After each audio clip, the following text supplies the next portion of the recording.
Hey kids, this is Ivan. How you doing? Let me ask you something. You ever find yourself in one of those situations where you're constantly beating your head against the wall over and over again?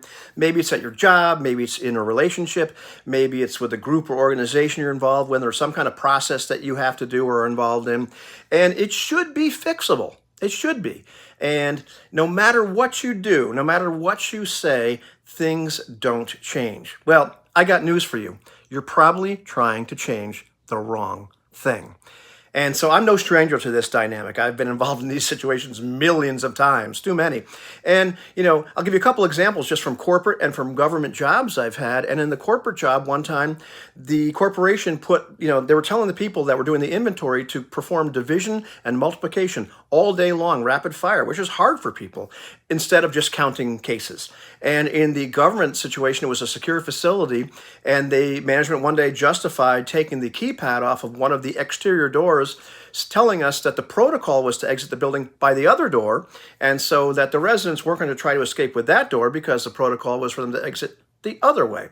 And in both cases, when I brought up the flaw in the thinking and the logic and exposed what I thought was a salient problem, I was met with very stern resistance. And this happened over and over and over again in my life. And I was wondering, what's going on? Why aren't they listening?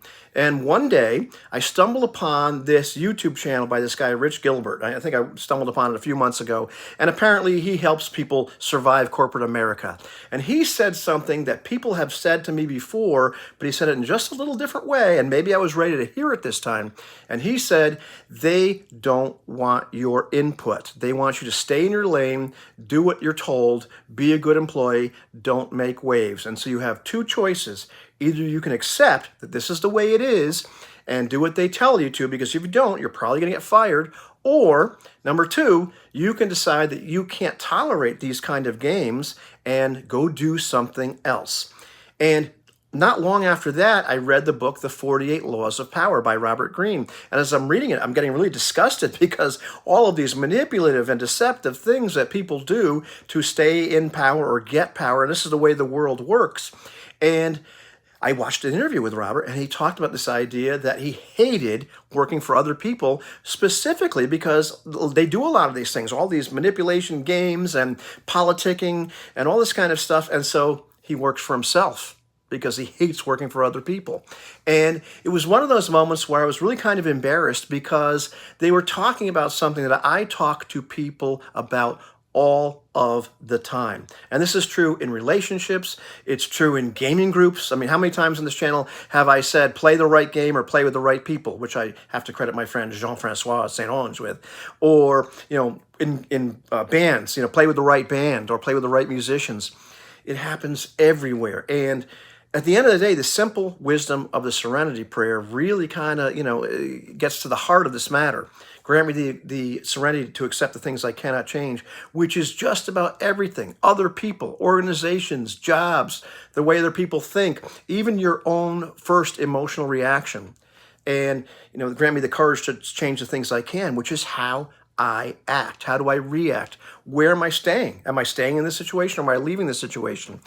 All that kind of stuff. And the wisdom to know the difference, being able to figure out, well, what can I change? What should I be concentrating on? Or what should I just accept? And, if I don't want to participate with it, well, then go someplace else. And, honestly, I find that life sends us messages all the time. It literally screams at us. And when something isn't right, if we're in the wrong place, we feel it. We feel it in our bones. This is not working out. And I don't see it. I'm banging my head against the wall. They're not changing. Because why should they? Just to accommodate me. Really, honestly. And when, on the other side, when things are working out, if I'm in the right place, things feel effortless. Maybe it's still work, but it just feels so natural. And, pay attention. Your life is always telling you where you belong. And we run into the most problems when we're not accepting of that and we're trying to get everybody else and everything else to change when what we really need to do is change what we're doing. Even when it comes down to our boundaries. Just because we set boundaries, and we think the other people are supposed to respect them, no, the boundaries are ours. And if people don't respect them, then we need to go someplace else. It's our responsibility to take care of those kind of things. So, the trick isn't trying to change the world. It's changing your position in it. That's the real trick. Don't waste days or weeks or years of your life trying to fix something that doesn't want to be fixed. Maybe it's not even broken. It's just not right for you. And that goes for relationships. You have to know when to walk away from those, from jobs, from all gaming groups, bands, all kinds of situations, whatever kind of things you tend to be involved in. And, you have to shift and move and align and figure out what actually works for you and listen to your gut. Listen to what the world is actually telling you. So if this resonates with you, hit subscribe and like to get more kinds of comment like this, or leave a comment below, or do both, because I really love to hear from you what kind of experiences you've had with this, or what kind of struggles you've had with this. Because to be honest with you, I've struggled with this kind of stuff for years, and every time I finally say, you know what, I can't change them, but I can change what I'm doing, or I can get out and do something else, then things work a lot better for me. Have a good one, kids.